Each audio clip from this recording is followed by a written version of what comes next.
Hello नमस्कार, मैं हूं नीरज कुमार। आप देख रहे हैं मोबाइल न्यूज़ 24। 17 लाख दर्शकों का फेवरेट न्यूज़ चैनल बिहार विधानसभा चुनाव का सर्वे करते हुए सिमरी बख्तियारपुर क्षेत्र में आया हुआ है। और यहाँ का जिस प्रकार से बीते 10, 20, 25, 30 और 50 साल का एक किरदार रहा है कि सिमरी बख्तियारपुर का ये क्षेत्र, चाहे यहाँ पे लोकसभा चुनाव हो, विधानसभा चुनाव हो, जब तक डिसीजन एक बड़े फैमिली नहीं लेता कि यहाँ से कौन जीतेगा कौन हारेगा, तब तक यहाँ की जनता का मूड नहीं बनता है। और उसी प्रिस्क्रिप्शन को तोड़ने के लिए इस बार यहाँ पे एक नया बदलाव लाने की कोशिश में जुटे हुए हैं हमारे साथ समीर अनवर साहब। और इनसे जानेंगे कि आखिर एक आईएएस का फैकल्टी होते हुए अच्छी खासी नौकरी को प्राप्त करते हुए अच्छा खासा जीवन यापन करने के बावजूद,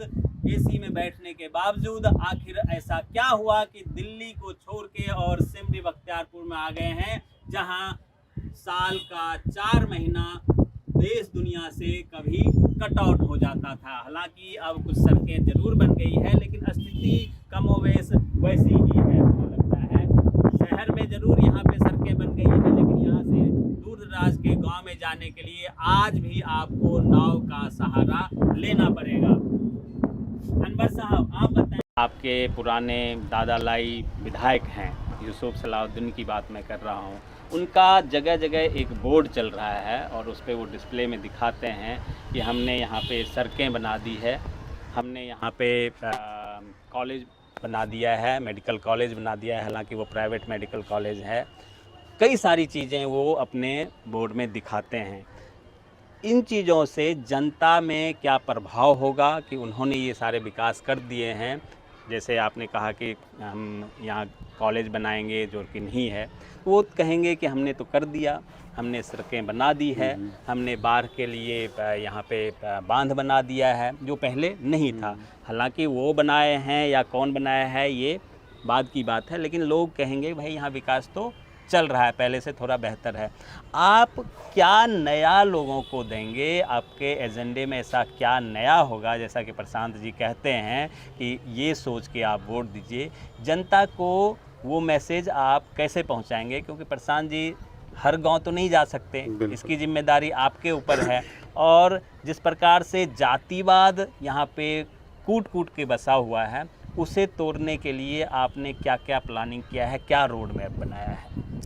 सबसे पहले जो आपने बताई, जैसे शिक्षा की बात है या विकास की बात है, तो जनता को सबसे पहले ये चीज़ बताएंगे कि विकास होता क्या है। जी। आज आप जिस घर पे बैठे हुए हैं, 20 साल 25 साल पहले यहाँ पे एक फूस का घर था। अगर विकास इसको कहते हैं तो विकास ये है कि पढ़ लिख करके हुआ मैं, किसी ने इसमें मेरी कोई खास मदद नहीं की, मेरे घर वालों ने की, हम पढ़े लिखे। मुझे लगता है कि सबसे ज़्यादा कहीं भी आप यूएन का डेफिनेशन देख लीजिए, एमनेस्टी इंटरनेशनल का डेफिनेशन, कोई भी मेजर डेफिनेशन आप देख लीजिए जो विकास का होता है, उसमें सबसे पहला होता है एजुकेशन, दूसरा होता है हेल्थ फैसिलिटीज़। आज आप कहीं भी चले जाइए यहाँ पे, बिहार, पूरे बिहार की बात कीजिए, सिमरी बख्तियारपुर तो और उससे बहुत बुरी हालत है। जी। आप हॉस्पिटल का इंफ्रास्ट्रक्चर बना हुआ है, आपको कई सारी टेस्टिंग मशीन्स बनी हुई हैं, डॉक्टर्स गायब हैं। बिल्कुल, ठीक है। बच्चे छोटे, एक अभी रिसेंटली किसी ने दिखाया था यूट्यूब पे ही कि एक बंदे को गोली लगी हुई है, 2-2 गोलियां लगी हुई है, स्ट्रेचर पे वो लेटा हुआ है। एक डॉक्टर उसको विजिट करने के लिए वहाँ पे नहीं है, और उसने पूरा हॉस्पिटल दिखाया, वहाँ पे प्रबंधक नहीं थे, वहाँ पे कोई डॉक्टर नहीं थे, इमरजेंसी कोई सिचुएशन नहीं थी। इंफ्रास्ट्रक्चर बढ़िया है वहाँ पे। तो वही चीज़ हो रहा है रोड पे भी। सड़कें जो मेन एनएच है या एसएच है वो दिख जाएंगी, जैसे ही आप गली में जाएंगे, आर्टरीज में जाएंगे, आपको कनेक्टिविटी नहीं मिलेगी। तो जो डेवलपमेंट हुआ है हमारे यहाँ, उसको डेवलपमेंट नहीं, वृद्धि कह सकते हैं आप, ग्रोथ कह सकते हैं आप। और ग्रोथ उसमें है जो जनता से डिटैच्ड है, जिसको हम इंक्लूसिव ग्रोथ बोलते हैं, वो डेवलपमेंट की तरफ ले जाता है। इंक्लूसिव नहीं है। आप कहीं भी आज महादलित टोला में चले जाइए या किसी भी गांव में आप चले जाइए, तो आपको वहाँ की दुर्दशा देख करके लगेगा कि विकास छुआ भी नहीं है इसको। तो जो हम लोगों की बात है या जो जात पात की बात है, हम लोग अभी तक यही कोशिश कर रहे हैं लोगों को कि हमको लगता है कि प्रशांत किशोर की पार्टी, प्रशांत किशोर का जो विचार है या हमारी जनसुराज की का जो लोगों तक पहुंचने का जो अंदाज़ है, वो सबसे भिन्न केवल एकमात्र मामले में है कि एकमात्र पार्टी है जो जात और धर्म और छोटे छोटे पेटी इश्यूज से उठ करके बात करती है, जो रियल की बात करती है विकास की। बिल्कुल बिल्कुल। और उठ करके बात करती है। बाकी कोई भी पार्टियां ऐसी नहीं है जो किसी स्पेसिफिक पर्टिकुलर एस्पेक्ट्स से बियॉन्ड जाती हो, चाहे वो या किसी जात के सपोर्ट में है, किसी धर्म के सपोर्ट में। बिल्कुल, अभी जो बिहार में जितनी भी पार्टियां हैं वो प्रॉपर किसी न किसी पार्टी, किसी न किसी जाति विशेष को लेकर अपना दावा करती है कि हमारे साथ यादव्स हैं, हमारे साथ मुस्लिम्स हैं, हमारे साथ अपर कास्ट के लोग हैं, हमारे साथ लोअर कास्ट और दलित महादलित के लोग हैं। इस तरह की जो परसेप्शन है वो यहाँ के अलग अलग पार्टियों ने बना रखा है। इस परसेप्शन को कैसे तोड़ पाएंगे प्रशांत किशोर जी, उसको लेकर वो जगह जगह बोलते हैं कि आप जो सोच के वोट देते हैं, अगर आप ये सोच के वोट देंगे कि हमारी सड़कें आप बना देना, तो पार्टी आपकी सड़कें बना देगी। आप अगर ये सोच के वोट देंगे कि हमारे स्कूल में दीवार बना देना, तो पार्टी आपकी जो जीत के जाएंगे वो आपके स्कूल का दीवार बना देंगे। लेकिन असली बदलाव कब होगा? जब आप ये सोच के वोट देंगे कि आपके बच्चे बाहर ना जाएं।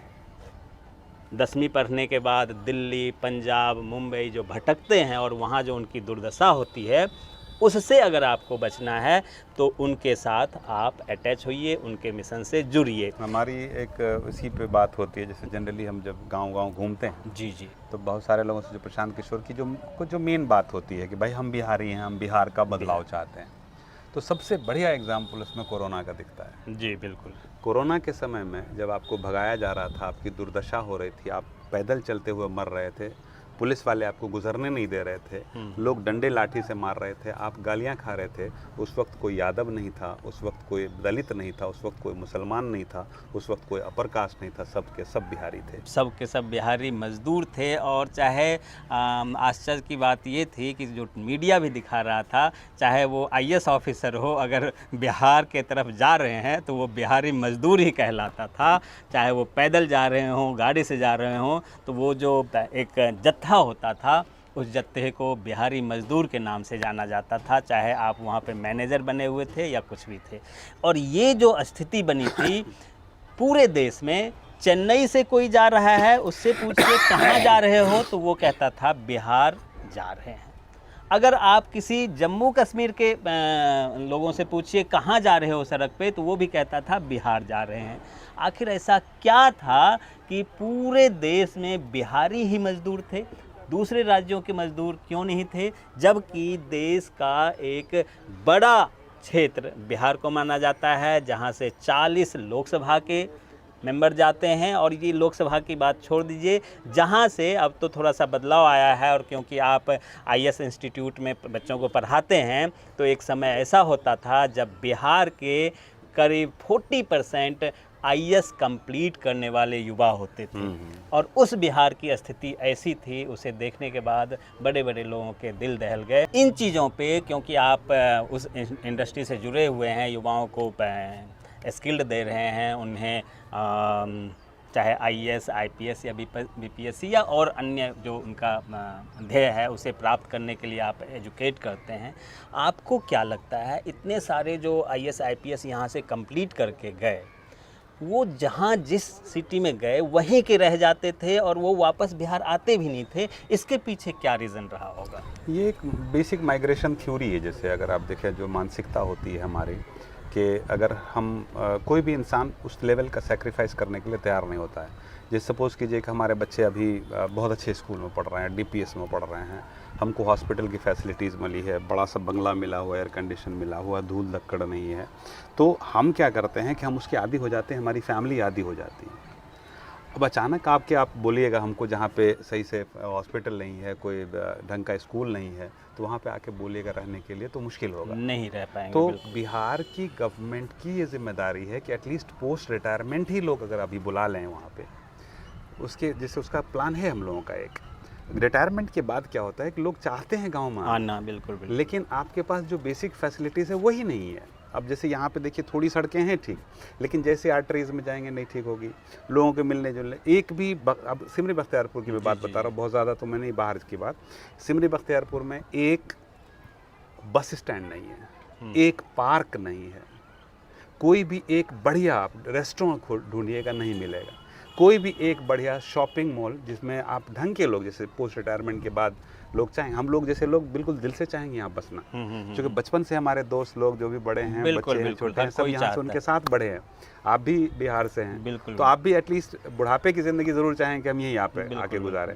लेकिन उसके लिए आपको जो बेसिक इंफ्रास्ट्रक्चर्स होते हैं, जैसे आप वही हुआ कि अगर सपोज कि अचानक हम में से किसी को हार्ट अटैक हुआ, तो अब उसको पटना ले जाना पड़ेगा, उतनी देर में कौन बचेगा? तो उस डर से हमारी फैमिली या हमारे जो अपने हैं या हमारे जो अपने, हम किसी को नहीं चाहेंगे कि वो यहाँ आके रहे। बिल्कुल, यहाँ की जो राजनीतिक व्यवस्था है उन्होंने अब तक ऐसा कुछ नहीं सोचा, और यही वजह है कि रिटायरमेंट के बाद भी वो जो 40% IAS IPS कंप्लीट करके दूसरे राज्यों में गए, वो उसी राज्य के हो गए। और अब जब रिज़ल्ट आता है उसमें आप लोग देखते होंगे कि महाराष्ट्र बैच से बिहार मूल के व्यक्ति ने UPSC कंप्लीट किया। बिहार मूल के तो होते हैं लेकिन वो प्रॉपर बिहार के नहीं होते हैं, क्योंकि फर्स्ट सेकंड जनरेशन होते हैं। तो ये अंतर आ गया है कि वो महाराष्ट्र में रह रहे हैं, उनके दादाजी या परदादाजी, उनके पिताजी वहाँ के थे। तो ये जो अंतर हुआ है, उन्हें लाने के लिए राजनीतिक शक्ति की ज़रूरत है, और राजनीतिक शक्ति के तहत डिसीज़न लेने की ज़रूरत है। क्या लास्ट में आप अपने क्षेत्र के मतदाताओं से अपील करना चाहेंगे कि जो प्रशांत किशोर का ये मुहिम है उससे वो जुड़ें और वो सोच के वो मत दें, ताकि बिहार भी गुजरात के जैसे, पंजाब के जैसे, या फिर और जो डेवलप्ड स्टेट हैं, कंट्री की बात तो अलग है, जो अच्छे हमारे देश में ही जो अच्छे स्टेट्स हैं, वैसा आपका सिमरी बख्तियारपुर, आपका पटना, आपका सहरसा भी बने। इसको लेके वो क्या सोच के मतदान करें? मैं तो सिंपली, मेरे जो भी भाई बहन हैं, जो भी बुज़ुर्ग हैं, बच्चे हैं हमारे, पढ़े लिखे जो हैं, वो दूसरों को अवेयर कराएं, प्रशांत किशोर की बातों को सुनें, जिस तरह से वो पलायन की बात करते हैं, शिक्षा की बात करते हैं, नारी की भागीदारी की बात करते हैं। लोन अपने आप में बहुत बड़ी समस्या, हमको लगता है 80% वुमेन जानती हैं।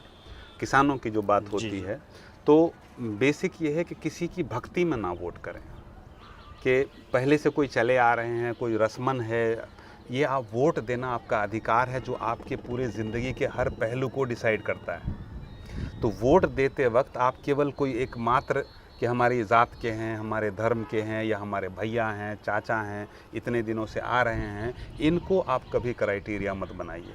आप जिनको भी वोट देना है उसको तार्किक होकर के दीजिए कि आप जो इनको वोट देते आ रहे हैं, पिछले 20 साल से देते आ रहे हैं, 40 साल से देते आ रहे हैं, किसी को 50 साल से उसी फैमिली को देते आ रहे हैं, तो वो उन फैमिली ने आपके लिए, एक पर्सनल रिश्ते अलग होते हैं, एक राजनीतिक रिश्ते अलग होते हैं। राजनीतिक रिश्ते में एक घर में 2 व्यक्ति राजनीतिक तौर पे अलग रख सकता है। तो उस राजनीतिक दृष्टिकोण से ये देखें कौन विजनरी है, कौन आपके लिए कनेक्टिविटी पैदा कर सकता है, कौन जनता से कनेक्टेड है, कौन जनता के चीज़ों को समझ सकता है और उसके लिए वो काम कर सकता है। अगर उस तार्किक वे पे अगर आपको प्रशांत किशोर जी अच्छे लगते हैं और प्रशांत किशोर की बातें अच्छी लगती हैं, तो लोगों तक भी बताइए। चूँकि हमारे साथ एक दिक्कत है कि जो पढ़े लिखे लोग हैं वो वही ज़्यादा अच्छी तरह से उसको एडेप्टिव हो रहे हैं उस चीज़ के लिए, लेकिन हम वहाँ तक पहुँचने की कोशिश कर रहे हैं। लेकिन जो थोड़े कम पढ़े लिखे हैं या जो महिलाएं हैं ग्रामीण क्षेत्रों में हैं, उनको थोड़ा सा वही लगता है कोई फलना दै छे ई पैसा, वो दै छे कुछ और पैसा, 2000 टका तो दै छे ने, कभियो 5 किलो राशन तो दै ने छे। अब उनको ये समझाना मुश्किल है कि आप अगर 5 किलो राशन पे जिंदा हैं तो आपकी आने वाली पीढ़ी भी 5 ही किलो राशन पे जिंदा रहेगी, वो कभी आगे नहीं बढ़ पाएगी। तो वैसे लोग हम लोग कोशिश भी कर रहे हैं, डोर टू डोर जाके भी बता रहे हैं।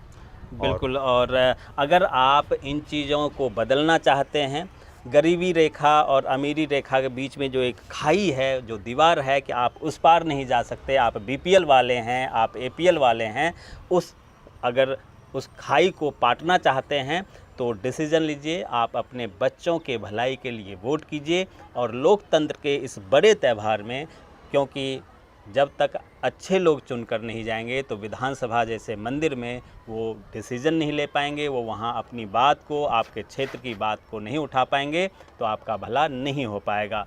बने रहिए मोबाइल न्यूज़ 24 के साथ। आप तमाम दर्शकों का बहुत बहुत धन्यवाद। आपका भी बहुत बहुत धन्यवाद, आपने हमारे बुलाने के लिए टाइम बहुत निकाला। बहुत शुक्रिया। धन्यवाद।